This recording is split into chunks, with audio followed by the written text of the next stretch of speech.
2 నెలల్లో ఏం చేశారు?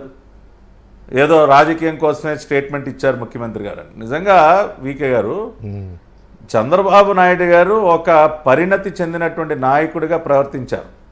ఆయనకి భక్తుల యొక్క మనోభావాల యొక్క విలువ తెలుసు కాబట్టే ఆయన దృష్టికి ఈ రిపోర్టు జూలై 23 వచ్చిన తర్వాత ఇమ్మీడియట్గా బాధ్యతారహితంగా మాట్లాడకుండా మీడియా ముందుకు వెళ్ళి ముందుగా ఆయన ఒక ఎక్స్పర్ట్ కమిటీని నియమించారు.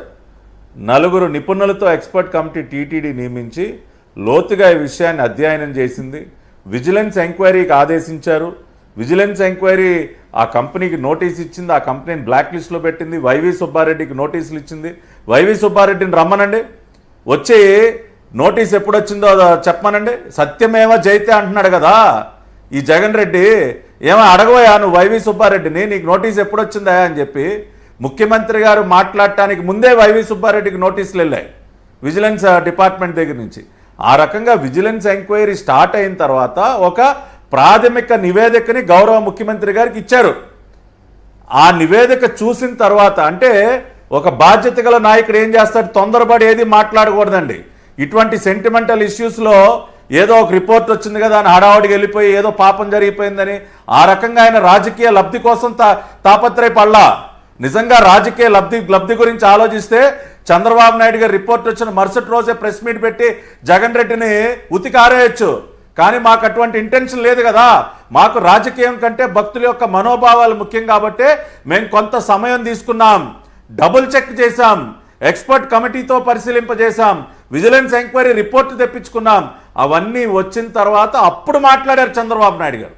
అది ఒక బాధ్యత గల నాయకుడు ప్రవర్తించినటువంటి తీరు. అది భక్తుల యొక్క మనోభావాల పట్ల గౌరవం ఉన్నటువంటి ఏ వ్యక్తి అయినా ప్రవర్తించినటువంటి తీరు అది. కాబట్టి ఆ రకంగా చంద్రబాబు నాయుడు గారు బాధ్యతగా మాట్లాడారు. ప్లస్ ఆయన ఏం చేశారు, మాట్లాడే ముందే వీకే గారు ఆయన ఏం చేశారు, అక్కడ ఉన్నటువంటి పరిస్థితి మొత్తాన్ని చక్కదిద్దారు. ఆ నెయ్యి సరఫరా ఆపేయటమే కాకుండా ప్యూర్ ఆవు నెయ్యి, కల్తీ లేనటువంటి ఆవు నెయ్యిని నందిని నుంచి తెప్పించడం కూడా ప్రారంభించి ఇదిగో నేను మళ్ళీ టెండర్లు పిలిచి నందిని నెయ్యి సరఫరాను కూడా పునరుద్ధరించాను. ఇవాళ స్వచ్ఛమైనటువంటి ఆవు నెయ్యితో లడ్డూ తయారీ కూడా అవుతా ఉంది. అంటే దిద్దుబాటు చర్యలు చేపట్టిన తర్వాత ప్రెస్ ముందుకు వచ్చి మాట్లాడారు. ఇది తప్ప, దీన్ని తప్పని ఎవరైనా అంటారే? డిబేట్ చూస్తున్నారు, ఒకసారి ఆలోచించండి. దిద్దుబాటు చర్యలు తీసుకుని మళ్ళీ భక్తులకు ఒక విశ్వాసాన్ని కలిగించే విధంగా ప్రభుత్వాన్ని చర్యలు తీసుకున్న తర్వాత భక్తుల ముందుకు రావటం కరెక్టా? ఊరికనే రాజకీయం కోసం వచ్చి జగన్మోహన్ రెడ్డిని దుమ్మెత్తిపోయటం కరెక్టా? కాబట్టి చంద్రబాబు నాయుడు గారికి దీని నుంచి రాజకీయ లబ్ధి కాదు, ఒక పాపం జరిగింది. గత ప్రభుత్వం ఒక పాపం చేసింది. ఆ పాపానికి సంబంధించి దోషుల్ని శిక్షించడమే కాకుండా ఆ పాప ప్రక్షాళన కూడా చేయాలి.